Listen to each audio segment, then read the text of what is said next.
Halo pemirsa, selamat malam. Bagaimana fenomena seperti ini bisa terjadi? Mengapa masih banyak juga aliran-aliran yang diduga menyimpang atau sesat terjadi di tanah air dan banyak orang yang mempercayai? Di sisi lain, bagaimana sebetulnya proses belajar di padepokan tersebut? Kami akan membahasnya secara tuntas, termasuk juga fakta yang menyebutkan bahwa ada dua dugaan pembunuhan yang melibatkan seorang Dimas Kanjeng. Kita akan membahasnya malam hari ini bersama dengan sejumlah narasumber yang spesial. Di sini adalah Ibu Marwah Daud Ibrahim. Ibu Marwah ini adalah ketua Yayasan Kanjeng Dimas Taat Pribadi.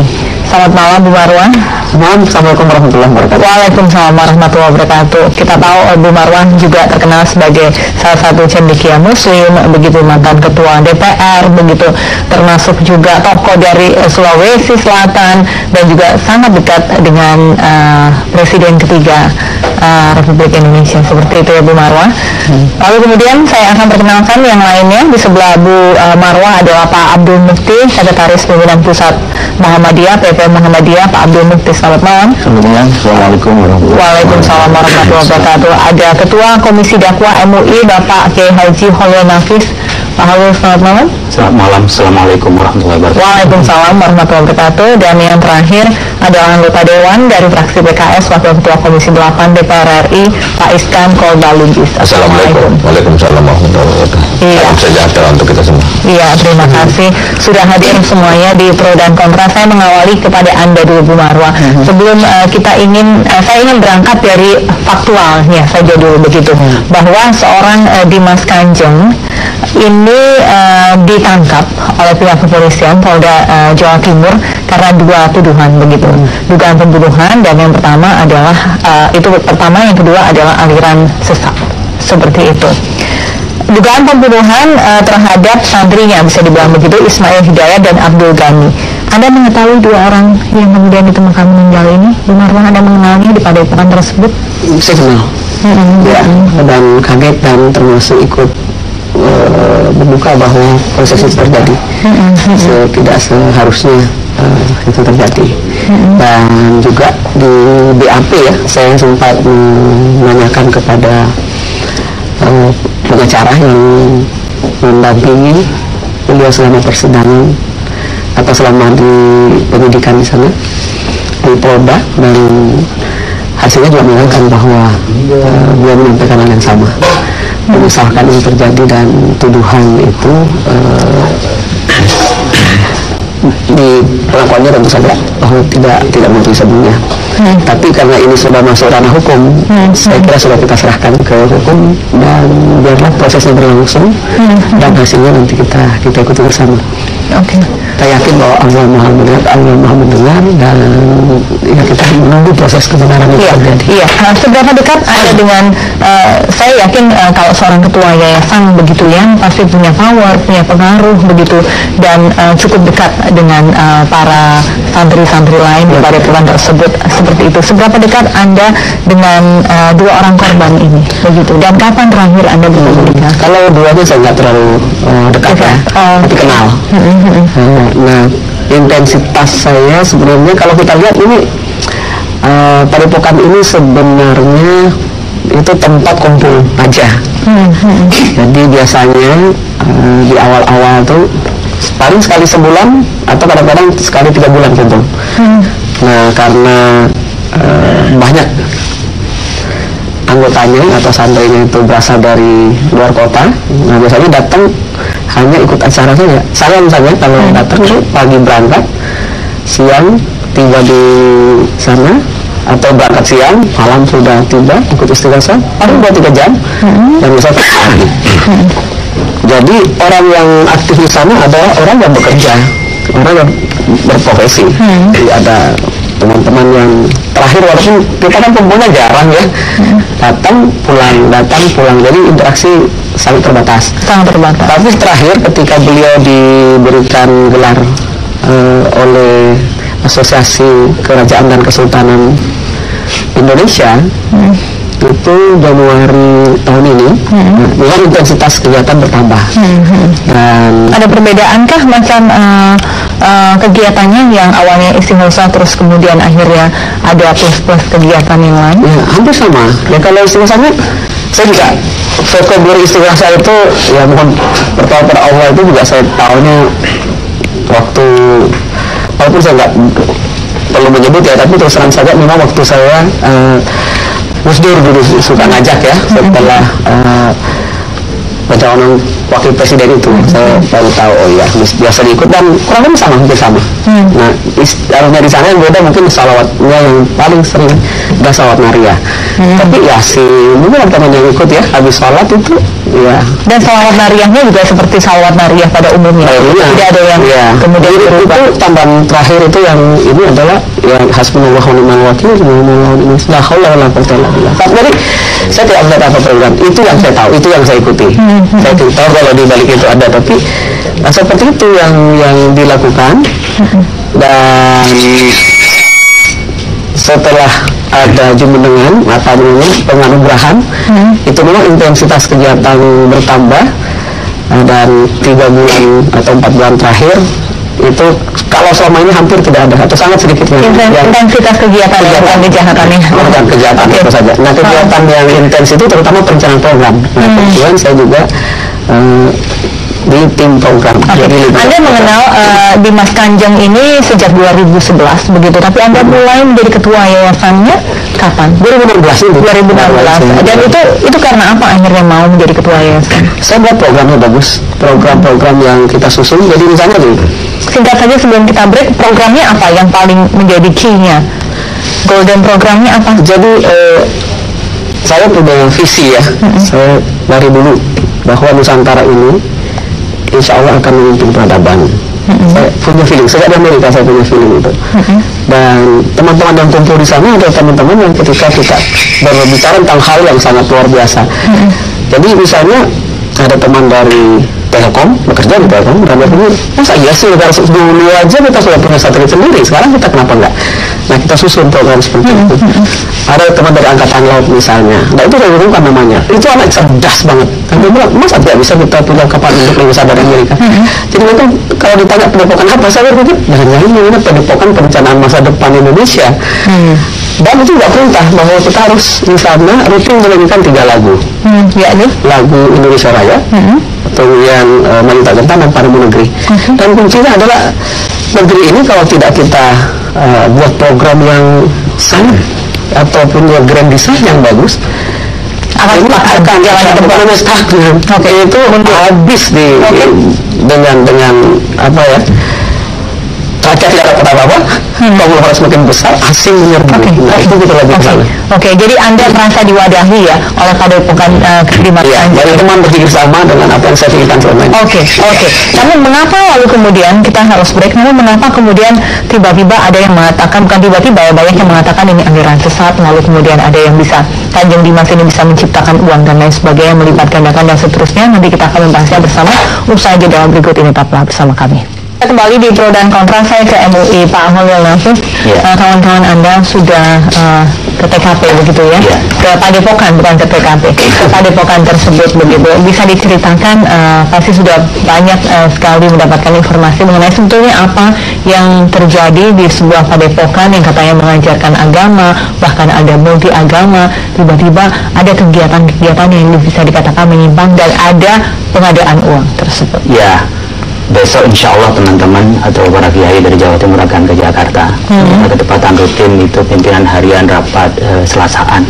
Masya Allah dari Jawa Timur akan hadir ketuanya sendiri dan juga tim yang di lapangan. Yang kita temukan di lapangan ini sama dengan yang disampaikan oleh Bu Marwah.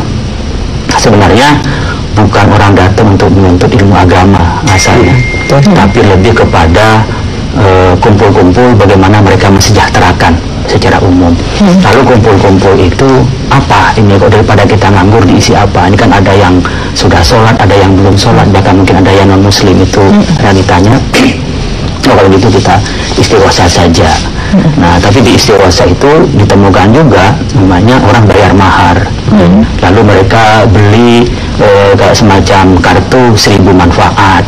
Ada uang yang bisa mendatangkan lebih. Awal-awal namanya 1 juta, besok datang akan 3 juta gitu. Tapi setelah bayar berkali-kali, berikutnya tuh ngadat gitu. Berarti sudah ada ya korban-korban seperti itu yang kecewakan. saya melihatnya laporan seperti itu yang kita terima, jadi kita belum putuskan seperti itu. Tapi kalau bacaannya untuk sementara ini masih tingkat mirip-mirip dengan istiqosa. Kan istiqosa itu kalau istilah kami di NU itu kan memohon kepada Allah secara bersama-sama tentang satu masalah bagaimana bisa selesai. Bacaannya gitu. masih bisa ditoleransi. Ya, kita bacaan masih toleransi sementara ini. Belum final ya, kemarin kita baru dapat laporan seperti itu. Tapi yang perlu kita sikapi adalah motivasi orang membaca dan orang percaya dengan bahwa bacaan itu tidak untuk mendekatkan diri kepada Allah, tetapi melenceng dari tujuan syariatnya, dari maksud syariat itu kepada proses di mana orang hanya berpikir kesejahteraan uang dan uang. Nah, termasuk juga mempercayai dengan yang kartu atau satu benda yang 1000 manfaat. Itu yang kita teliti sejauh mana kepercayaan orang itu, apakah sampai tingkatan syirik atau hanya pada tingkatan dia percaya bahwa ini nanti akan masuk di transfer atau yang lain sebagainya. Itu yang sedang kita dalami. Nah, kondisi ini kita melihatnya, mohon maaf saya koreksi, saya tidak senang menyebutnya santri ya, karena kalau platform Girls itu mendefinisikan tentang pesantren dan santrinya itu kan ada komponen-komponen ya, kiainya termasuk juga santri itu ya belajar ya, mungkin pengikut yang lebih tepat. Sehingga banyak orang yang mungkin tidak mengenal tradisi pesantren, pada epokan itu dianggap pondok pesantren, lo kok dapat izin pondok pesantren. Pada epokan itu kan kayak semacam orang bikin langgar lah, pada epokan pajak sila, sehingga tidak izin seperti itu. Nah, mungkin pelurusan persepsi ini yang perlu kita sampaikan kepada publik. Tetapi yang bisa kita ambil pelajaran adalah bagaimana agama itu menjadi dangkal karena hanya tujuan duniawi dan untuk kepentingan yang sifatnya sesaat, padahal agama itu adalah untuk jangka panjang dan mendekatkan diri kepada Allah. Sampai di situ ya Pak ya. Saya ke Komisi 8, sudah akan mengambil sikapkah Komisi 8 mengenai padepokan ini? Ya, kita rencana akan melakukan RDP dengan Kementerian Agama, karena memang sebetulnya tupoksi Kementerian Agama itu adalah bagaimana pembinaan beragama di Indonesia. Tentunya bukan hanya agama Islam, tapi juga agama Katolik dan Protestan dan Hindu. Kawan-kawan di Komisi 8 sudah ada yang ke padepokan begitu, apa yang secara pribadi sudah ada ke sana. Apa yang mereka karena kita baru ini kan baru pulang juga dari haji. Jadi memang itulah yang kita lihat. Kita bahkan ke depan ingin pelaksanaan pengelolaan haji itu jangan dikelola oleh Kementerian Agama, karena kita lihat tupoksi Kementerian Agama yang paling utama adalah pembinaan agama itu agak terlantarkan. Seperti ini kan seharusnya tidak sempat meledak seperti ini, seharusnya sudah diantisipasi. Walaupun kita belum bisa mengatakan ini sesat, tapi maksud saya kan masalah pemahaman itu kan sangat dalam hati manusia. Itulah perlu bimbingan, dialog yang harus dibutuhkan, dan itu adalah tupoksinya Kementerian Agama. Tapi ternyata kita lihat bahkan Majelis Ulama yang dia salah satu ormas yang besar Indonesia lebih proaktif. Ini kita agak kecewa juga kan, sebenarnya kan Kementerian Agama sudah disiapin dana yang sangat besar oleh negara, ada bimbingan masalah Islam, seharusnya dia harus lebih proaktif. Ini nanti akan kita permasalahkan. Dan lebih mawas mengenai hal-hal semacam ini. Iya, gitu ya, karena kan kalau kerukunan beragama ini, kerukunan kan ada antar umat beragama, juga ada juga kerukunan di dalam internal beragama. Katakanlah umpamanya di dalam Islam itu sendiri, ketika ada sesuatu yang dalam tanda kutip yang agak aneh-aneh bagi masyarakat, itu kan perlu dijelaskan, atau perlu mungkin ada yang pemahaman yang kurang tepat dengan santun, dengan penuh rasa sayang gitu. Orang-orang seperti itu kan, katakanlah dalam tanda kutip orang itu mungkin dia mendapatkan informasi yang kurang tepat, tiba-tiba dia agak menjauh dari Islam yang moderat yang kita pahami selama ini, yang dipahami oleh Muhammadiyah NU dan Majelis Ulama. Ketika agak jauh dari moderat itu kan, kita tidak harus meninggalkan dia, bahkan tidak perlu harus semua memusuhi dia, tapi perlu dibimbing, perlu diarahkan, perlu dialog lah minimal dengan mereka. Oke, baiklah. Saya ke Muhammadiyah. Pak Abdul Mufti, saya ingin tanggapan Anda begitu Anda melihat video dari Kanjeng Dimas atau Dimas Kanjeng ini. Saya kebalik-balik, mohon maaf, karena mengenai yang bisa tadi dia bisa mengadakan uang ya Bu Marwah, bukan menggandakan uang begitu. Bagaimana respon Anda ketika melihat video itu? Sebelum nanti saya tanya ke Bu Marwah, benarkah kejadiannya seperti itu? Saya kira kita harus melihat itu dari dimensi yang bersifat sosiologis dan juga psikologis ya. Untuk kalau teologisnya nanti MUI yang lebih punya otoritas itu. Dan kalau saya ikuti penjelasan dari Bu Marwah tadi, saya kira kita melihat bahwa dalam realitas sosial kita sekarang ini memang ada kompleksitas persoalan yang luar biasa yang tidak mudah untuk dijelaskan. Dan pola-pola seperti model Kanjeng Dimas apa Dimas Kanjeng itu? Dimas Kanjeng itu kan sebenarnya bukan sesuatu yang baru, karena kalau kita lihat ya, mohon maaf sebelum ini kan ada Gavatar, itu juga motifnya hampir sama, ada persoalan ekonomi yang luar biasa, kemudian yang bisa diatasi secara singkat, kemudian dia menawarkanlah sebuah gerakan ekonomi dengan nama Fajar Nusantara, tapi ujung-ujungnya kemudian ada penipuan. Kalau kita lihat yang agak klasik misalnya, mohon maaf misalnya NII, kan juga begitu kan, dia kumpul dana untuk membangun negara Islam, kemudian ada ujung-ujungnya orang harus store uang, alasannya untuk sumbangan jihad, ujung-ujungnya juga penipuan. Jadi kalau kita lihat ini sebenarnya adalah sebuah persoalan di mana memang bangsa ini memiliki problematika yang luar biasa kompleks yang tidak bisa diselesaikan hanya dengan cara-cara yang rasional, yang kemudian orang mencari cara-cara lain yang diyakini bisa memberikan solusi atas persoalan itu. Sehingga tadi Bu Marwah menyampaikan bangsa ini ada punya potensi besar, tapi kenapa tidak bisa? Cara-cara rasional sudah dicoba, demokrasi sudah dicoba, kemudian sistem politik sudah coba diperbaiki, tapi ujungnya juga tetap seperti ini. Orang kemudian mencari solusi-solusi di luar solusi yang rasional. Nah, solusi di luar yang rasional itu sebagiannya ada solusi yang sifatnya spiritual. Saya tidak mengatakan spiritualitas itu tidak rasional, tidak ya, tapi spiritualitas itu adalah sesuatu yang bisa mengisi ruang spiritual seseorang yang tidak bisa diisi dengan formalitas keberagamaan. Ada spiritualitas yang kosong yang kemudian mendorong masyarakat yang bermasalah secara psikologis dan secara sosiologis ini untuk mencari alternatif.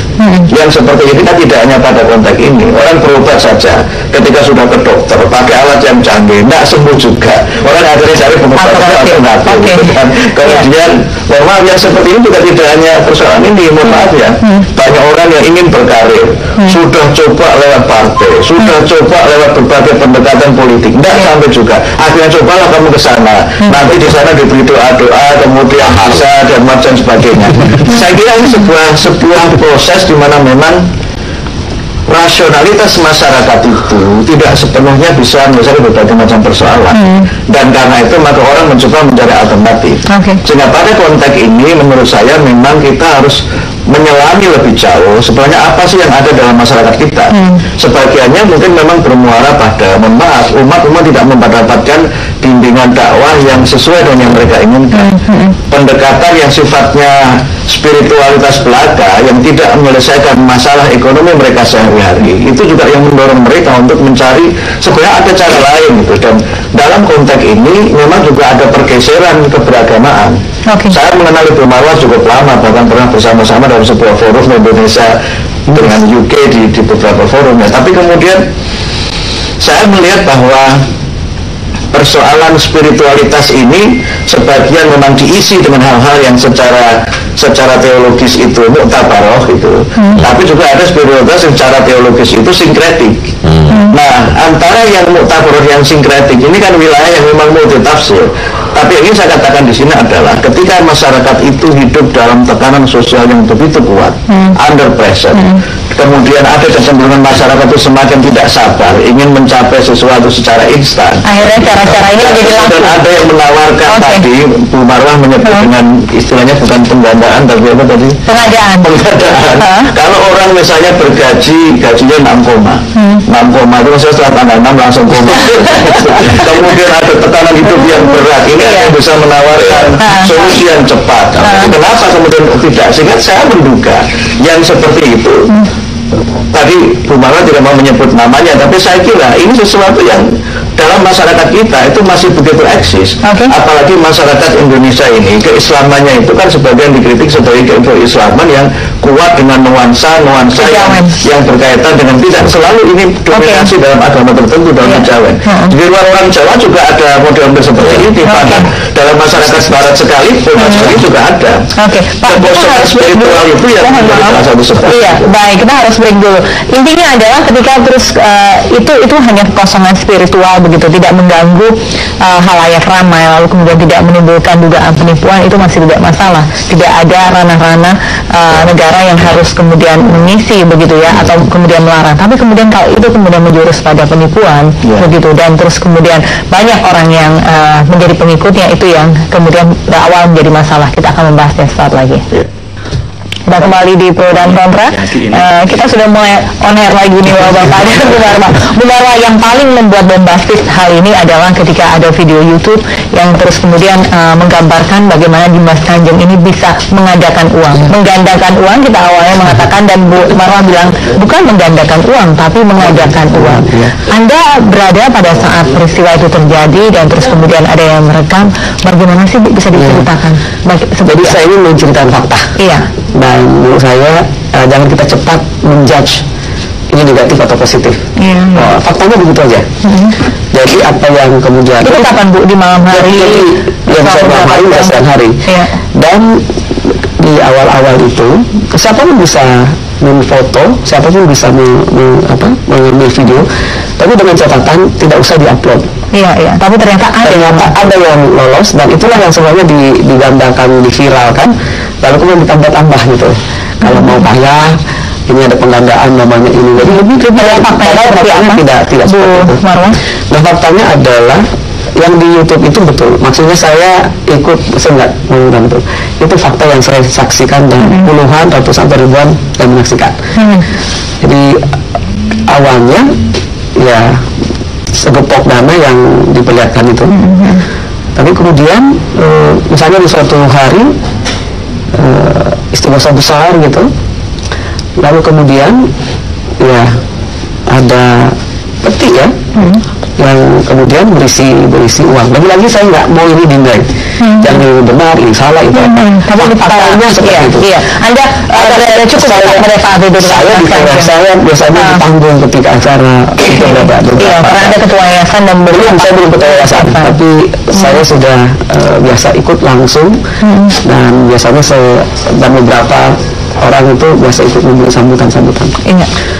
Dan kemudian pada kesempatan berikutnya menurut saya lebih fenomenal lagi, karena itu bukan lagi dalam bentuk dari tangan atau peti berisi uang, dan peti berisi uang itu dibuka, ada orang dari bank ada dari perbankan lah yang ngecek, bahkan ada polisi yang ngecek gitu ya, dengan bahwa ini benar asli gitu. Nah, yang ketiga itu ya bentuknya di ruangan, seperti yang dilihat sekarang beredar itu lagi dihitung dan membaca salawat. Jadi dan saya saya ketemu kabaran orang di Jawa Timur juga, itu biasa Bu di sini, tapi biasanya untuk pesantren masing-masing. Tapi yang membedakan ini adalah jumlahnya cukup lumayan gitu ya. Yang Anda lihat uang itu tiba-tiba muncul dari tangan Dimas Kanjeng. Itu yang kalau yang dari tangan ya. Sekali lagi nggak usah kita menjudge, tapi fakta fenomena yang terjadi seperti itu.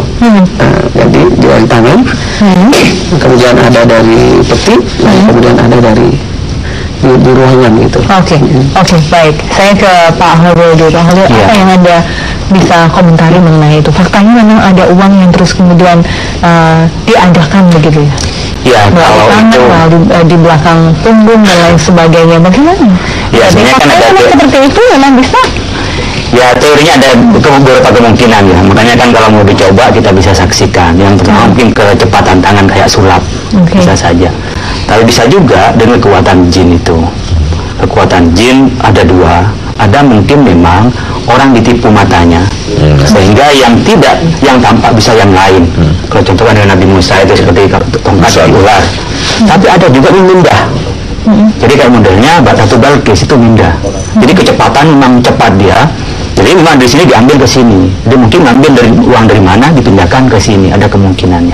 Nah, biasanya yang elaborasi dengan jin begini secara teologi, secara akidah, ini pasti jin yang kafir. Kan jin juga ada yang muslim, ada yang kafir juga. Kalau memindahkan seperti yang istana itu kan bukan jin Pak ya. Kalau ceritanya itu kan juga bukan jin. Jin. Kalau Quran itu jin. Ifrit. Bukan ifrit malah. Ifrit mengatakan sebelum duduk itu pindah. Tapi seorang manusia berilmu. Ya. Bukan jin, manusia berilmu. Ada tafsir ya. Tafsirnya tentang tafsir jin. Ada ifrit itu. Tapi dan di artinya ini saya baca seperti ada kekuatan. Ada luar. Nah, biasanya yang bisa elaborasi begini adalah jin yang tidak muslim. Dan biasanya akhirnya itu pasti minta korban. Salah satu korbannya kalau tidak pembunuhan, perzinahan, pencurian. Saya ingin komentar dengan Bu Marwa tadi. Bisa saja kekuatan iya. Ini di kita kalau Nabi itu kan mukjizat, tapi kalau ulama itu adalah karomah. Dan karomah itu diberikan ketika dalam keadaan kejepit sama dengan mukjizat. Tidak bisa dalam kondisi normal itu dilakukan. Yang kedua, karomah pasti untuk hal yang kebaikan. Oleh karena itu ketika ini melanggar hukum, Islam pasti memerintah untuk taat pada hukum negara. Dan yang berhak untuk menggandakan uang adalah institusi, bukan perorangan. Ini pasti tidak sesuai dengan yang ajaran Islam itu. Nah, kerangka yang seperti ini artinya tidak bisa disebut dengan karomah karena tidak dalam kondisi. Nah, tadi umpamanya ibu-ibu biasanya untuk pesantren ada, ketepatan saya lulusan pesantren, pondok pesantren Sidogiri. Ada berapa memang ilmu-ilmu yang dipakai oleh teman-teman yang biasa kalau menggunakan ilmu hitam begini ngajinya nggak pintar. Sekali lagi, jadi memang kayak model ada amal-amalan yang dilipat kertas jadi uang. Tapi itu mainan, ketika nanti berapa lama dia kembali ke atas lagi. Itu yang yukhayil ya, mata itu dihayalkan jadi kertas jadi uang. Jadi ketika orang terima, oh ini uang. Tapi orangnya pergi sudah hilang, kembali kepada kertas lagi. Jadi saya ingin memastikan bahwa kalau pesantren-pesantren yang salah pasti tidak dibiayai dari uang pola seperti itu. Kalau ada permainan dalam magic amal-amalan, saya mengakui, tetapi pesantren tidak dibiayai dari hal seperti itu. Oleh karena itu kalau ibu menyampaikan fakta, saya tidak bisa maksa karena ibu melihat sendiri. Saya tidak melihat, tentu tidak bisa. Tapi teori teologisnya di dalam kita seperti itu. Oke, baik. Saya ke Pak Abdul Mufti lagi. Pak, ini bukan sembarang orang. Bu Marwah bukan orang yang sembarang. Begitu kita angkat tapi dengan apa yang track record Bu Marwah selama ini. Kata Bu Marwah juga ada beberapa orang-orang terpandang begitu secara keilmuan, mungkin juga secara akidah begitu, yang akhirnya menjadi pengikut dari sementara kita santri, saya ikut hanya Rasulullah gitu loh. Iya. Santri mungkin bukan santri atau nyantri katanya teman Jawa. Tinggal situ kemudian belajar. Tapi koreksi yang bisa kita ganti juga. Oke. Jadi ini bukan sembarangan orang-orang yang menjadi santri atau pengikut dan seterusnya itu. Ini bagaimana ya negara harus menyikapi begitu? Saya kira masyarakat ini harus kita berikan optimisme bahwa berbagai macam persoalan itu bisa diselesaikan dengan cara-cara yang rasional. Sebab kalau kita mencari cara-cara yang secara logical itu tidak bisa dijelaskan, itu juga memang akhirnya menimbulkan masalah lagi. Saya kira ini persoalan yang memang memerlukan kesabaran kita untuk menyelesaikan persoalan secara persisten dan konsisten. Karena kesabaran itu justru diperlukan ketika kita tidak sekedar dalam keadaan sedang tertimpa musibah, tapi ingin mencapai sesuatu dengan cepat, dengan instan. Itu juga sebenarnya sesuatu yang agama tidak membolehkan. Dalam sebuah hadis disebutkan ketergesa-gesaan itu kan temannya setan. Nah, cara instan untuk bisa menyelesaikan masalah ekonomi dengan misalnya pelipat gandaan uang itu bukan cara yang memberikan solusi yang well grounded. Dengan segala hormat misalnya, kalau mereka kita beri uang misalnya, tapi tidak kita berikan pekerjaan, mindset mereka tidak kita cerahkan, tidak berikan kita optimisme bahwa mereka harus mematuhi hukum, tidak kita berikan optimisme bahwa demokrasi yang kita pilih ini adalah jalan terbaik untuk kita menjadi negara yang makmur, negara bermartabat, maka akhirnya kemudian orang mencari cara-cara lain di luar jalur-jalur yang sesuai dengan apa yang seharusnya. Tapi orang-orang ini bukan orang sembarang, betul, Bapak. Jadi orang-orang yang juga tidak punya pekerjaan, mungkin tidak kepingin juga yang secara instan lalu kemudian dapat uang, nggak tahu juga entah bagaimana. Orang-orang yang memiliki cita-cita yang luhur untuk negara ini. Iya, tapi cita-cita itu menurut saya harus dicapai dengan cara-cara yang logik. Kalau saya boleh menggunakan istilah di dalam Al-Quran itu, sesuatu yang ma'ruf itu harus dicapai dengan cara yang khair. Jadi tidak boleh orang ingin mencapai sesuatu yang ma'ruf, yang baik, tapi caranya tidak baik. Sesuatu yang hak itu harus ditempuh dengan cara yang hak, tidak boleh ditempuh dengan cara yang batil. Makanya Quran melarang jangan kamu campur aduk kebaikan dengan kebatilan.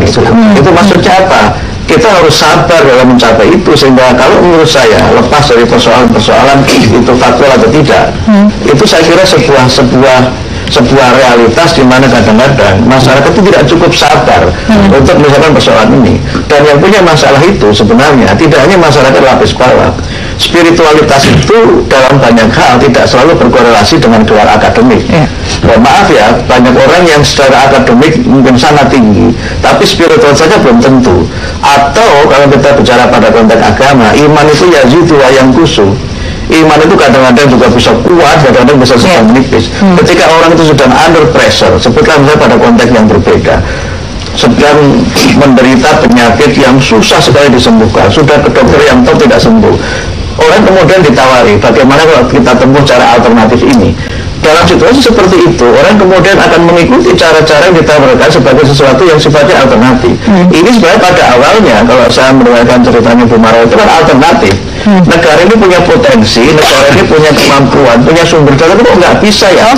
Cara-cara seperti itu sudah kita coba kita cari alternatif. Nah, alternatif ini bisa kepada konteks hukum, bisa konstitusional, bisa konstitusional, pada konteks legal, dia bisa memang legal, dan bisa juga kemudian, maaf, tadi disebutkan kalau sempat ada penipuan dan lain-lain itu kan kriminal. Nah, nggak boleh seperti ini. Itu kan hampir sama dengan misalnya, mohon maaf, kalau ilustrasi ini agak terlalu jauh. Ketika orang ingin menyampaikan visi politik, cara formal tidak boleh. Kemudian dia memilih, kalau gitu saya ngebom saja. Itu kan sebenarnya satu bentuk cara instan untuk dia mendapatkan posisi bargaining karena cara-cara yang formal dan itu tidak dibenarkan. Baik, iya. Bagaimana negara harus kembali hadir begitu ya untuk mengatasi problematika seperti ini? Kita akan kembali saat lagi. Ya, kita kembali di pro dan kontra, Bu Marwah. Saya ingin ke Anda lagi gitu. Tadi Anda mengatakan sempat 2011 sudah mengenal, lalu kemudian menjadi ketua yayasan 2016. Kegiatannya sebenarnya sosok aja selama ini, hanya pengajian begitu, menimba ilmu lah dari orang-orang dengan berbagai macam latar belakang. Lalu kemudian ada pengadaan uang ini. Anda melihat sampai sejauh mana perubahan kegiatan itu terjadi dan sejak kapan? Sebenarnya kalau kita lihat nggak ada perubahan yang mendasar ya. Kalau kita kumpul seperti biasa, dan menurut saya mohon maaf, salah kalau mengatakan orang berzikir karena nggak duit. Zikir itu yang mengagungkan Allah, nggak ada bedanya Pak. Itu kalau ada itu bonus aja sudah. Jadi jangan kita merasa lebih dekat dengan Allah.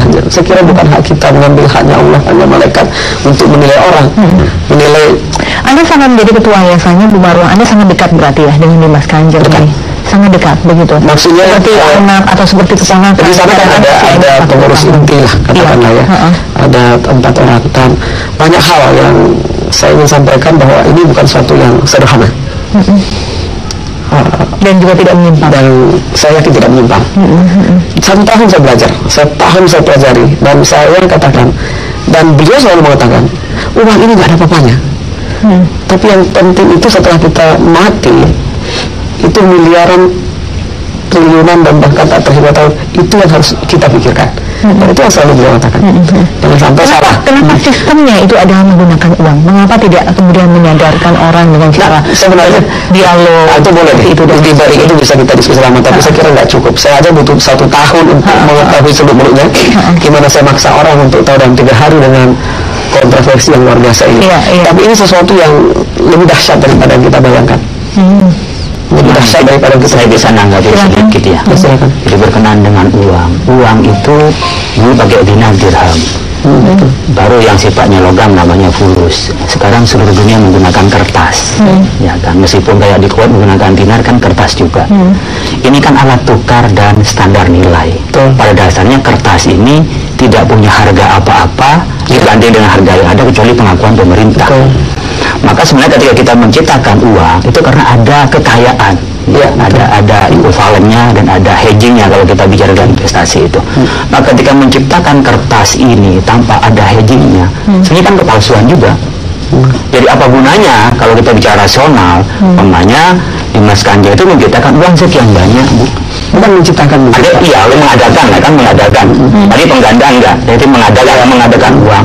Ya anggaplah benar. Satu, dia menyalahi undang-undang. Yang kedua, backup kekayaan itu kan nggak ada, karena dia ada dengan sendirinya, tidak sesuai dengan ukuran sebagaimana kita ukur kebutuhannya. Nah, buat apa sebenarnya menciptakan lembaran uang itu di luar kekayaan kita? Jadi bukan secara ekonomi lah, kalau kita yang untuk membangun peradaban lah.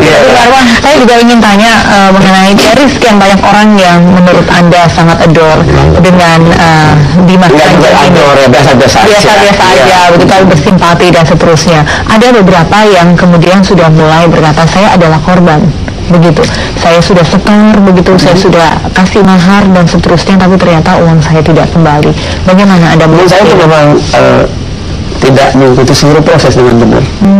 Kalau proses yang benar di sana, bahwa ini ada amanah di titik, ada yang harus dilakukan oleh orang yang beriman. Istilah saya itu dengan menyetor uang juga. Bagian dari masuk itu biasa aja. Masuk organisasi kan ada namanya pendaftaran, ada namanya iuran, itu biasa. Kalau koperasi kan namanya simpanan pokok, simpanan wajib, simpanan sukarela. Kalau ini yang istilahnya mahal, sama saja. Kalau Anda masuk ke sistem itu biasa. Nah, di sana dikatakan dua hal. Pertama, ini memang ada yang kebutuhan-kebutuhan, baik itu yang mungkin fisik maupun non fisik dan memerlukan dana. Nah, proses ini beliau pun mengatakan mungkin saya tidak tahu berapa lama langkahnya pun saya tidak tahu, tapi saya mengikuti apa yang harus saya ikuti, kata beliau. Nah, kemudian di perjalanan ini semua tercatat berapa dana yang Anda masukkan, sehingga pada waktunya kalau memang diperlukan, tidak mau sampai di ujung, itu bisa Anda minta. Dan itu terjadi. Misalnya seseorang mengatakan, saya pikir bisa selesai dalam waktu setahun misalnya, ternyata sudah tahun kedua ini kok enggak. Oh, bisa, berapa dananya? Tercatat, dan biasanya tercatat pasti kalau resmi itu tercatat. Dan bilang sama sepakat anak saya di UGM, itu saya saksinya. Ini berikan semuanya. Kemarin kan ada di TV juga, ada di TV saya masukkan. Terus gimana? Saya minta, dikasih persis permintaan saya. Jadi ini ada. Jadi pertama nggak pakai rekening, Mbak. Semua disimpan di mana, Pak? Disimpan di mana uang itu? Dipakai karena kan berputar ya. Tidak pakai perbankan, tidak pakai. Iya, kalau di perbankan biasa saja. Ya. Yang kita ini misalnya bikin jalan, bikin masjid, bikin ini, ya biasanya sih pengumpulan atau itu sesuai dengan kebutuhan aja. Biasa aja. Jadi Bu Marwa, Anda sendiri juga sempat setor begitu ya, dan pada saat Anda membutuhkan, misalnya kemarin bikin jalan sudah dikeluarkan. Bikin jalan kita support baru bikin jalan alternatif. Ya. Ada yang 50.000, ada yang langsung mengatakan saya rezekinya ada nih 150 juta, dan itu semua dicatat. Saya misalnya memimpin di sana sekarang pembuatan koperasi, supaya di koperasi salah satunya koperasi untuk bisa membuat kayak minimarket. Ya biasa aja sih, bukan sesuatu yang ini. Dan itu juga seperti itu, didaftar untuk bikin koperasi dari 5.000 sampai ada 30 juta misalnya. Jadi sangat biasa-biasa sebenarnya. Jadi makanya ini menjadi tiba-tiba besar sekali, dibesar-besarkan. Makanya agak aneh juga misalnya majelis ulama ini bukan pesantren. Ini tiba-tiba saya kaget. Ada sesuatu yang luar biasa menurut saya. Kalau semua orang bicara harus pulang ke kampungnya. Loh, apa saya butuh paspor untuk? Kalau sebuah institusi yang berbadan hukum kan harusnya bisa di seluruh Indonesia dan kita berada di sana. Kemudian ada perintah seolah mengatakan ini kita apa namanya itu, rehabilitasi. Kemudian kita mau pulangkan. Dan saya respect, saya hormat kepada Pak Beni yang ketua DPR, rombongan Komisi 3, Pak Datang Komisi 3 itu sudah mengumumkan bahwa setelah saya mengikuti masuk dan berdiskusi dengan santri di sana, atau kalau marah disebut santri, apapun di sana, peserta di sana, dan beliau mengatakan ya mereka tidak ada hak kita untuk membawa mereka pulang atau tidak. Itu pilihan. Ada berapa banyak mereka di sana? Ada 1.000 lebih benar. Kalau yang sana semua nasional 23.000 yang terdaftar. Ada database-nya. Yang mukim terakhir itu 3.119. Setelah saya bikin kuesioner itulah saya tahu. Ternyata ada teman saya di situ, seorang Kristiani misalnya, alumni Amerika. Ada teman dari Kanada. Jadi mereka Kemengo ya, datang tidak benar bahwa orang Jawa datang menunggu instan, enggak. Orang kerja semua di sana. Oke. Ada di BUMN, ada kerja di angkatan, ada pegawai negeri, ada tukang pijit, ada petani, ada orang kerja Dan di semua egaliter begitu ya, semua sama. egaliter, dan yang ada sana FGD. Misalnya diskusi kita tentang peternakan. Dari menurut saya Indonesia ini sama sakitnya ya, mengatakan mungkin sakit ya orang-orang yang mencari alternatif seperti ini. Sama sakitnya orang Indonesia yang belum tahu detail tapi sudah menyalah-nyalahkan. Terus terang saya respect kepada Ustaz Usman, sudah mengatakan saya nggak bisa berikan lapan dong karena saya belum tahu detailnya. Seharusnya seperti itu kita. Yuk kita pelajari, sabar melihat prosesnya, baru kita katakan oh ini sesat, oh ini salah, oh menurut ilmu gini, ilmu ini begini misalnya. Untuk memberikan pencerahan sih oke, saling mengingatkan ya. Tapi menurut saya menjudge itu bukan hak kalau belum melihat semuanya. Kita akan kembali di segmen terakhir. Tetaplah bersama kami. Pengadaan dulu. Ya, ini adalah segmen terakhir di pro dan kontra. Saya ingin kasih kesempatan full saja kepada Komisi 8. Pak Iskan, Anda tadi mengikuti diskusi ini. Apa yang harus dibenahi, apa yang harus ya diperbaiki lah. Jadi pertama ini ya, ketika bicara tentang dunia sufi yang sangat tinggi ataupun dunia perdinan lah, itu sering memakai bahasa-bahasa simbol. Bahasa-bahasa simbol itu adalah bahasa-bahasa multitafsir yang akan orang kalau kita baca sampai malam pun makin membingungkan. Maka saya ini sebetulnya kan pengalaman pribadi. Karena kalau Ibu Marwa dia punya pengalaman, tetapi begitu dia nanti diceritakan ke orang, karena belum tentu cocok dengan pengalaman pribadi orang lain itu.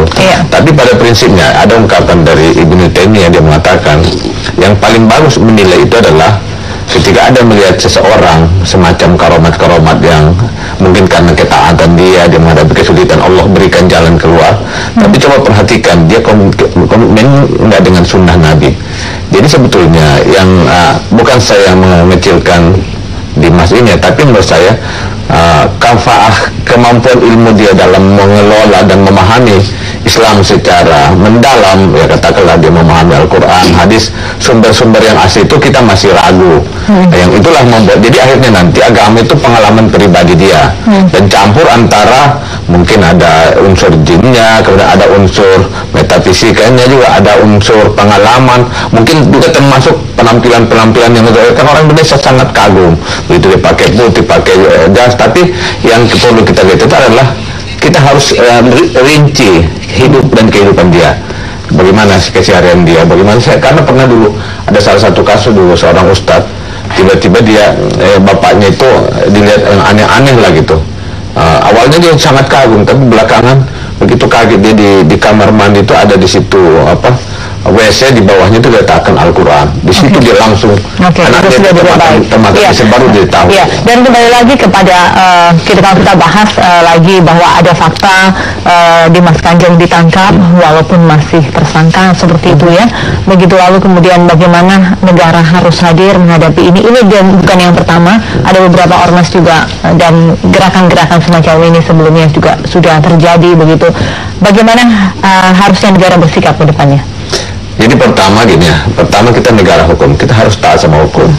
Yang namanya duit itu yang mencetak dan yang mendaratkan adalah ada yang berwenang. Walaupun tadi katakan uang itu ada yang menilai ya, tentunya itu kan adalah tugas negara. Jadi kita tidak, itu sudah tidak sesuai lagi, terjadi pelanggaran hukum. Terus yang kedua juga, ketika masyarakat itu dicekokin hal-hal yang tidak irasional. Kalau kita lihat kehidupan para nabi, kenapa Rasulullah sendiri ketika diminta oleh Jibril minta sama Tuhan supaya kampung itu ditenggelamkan, dia tidak mau. Itu membuktikan bahwa dalam hidup ini ada sunnatullah, ada tahapan-tahapan yang harus kita lewati.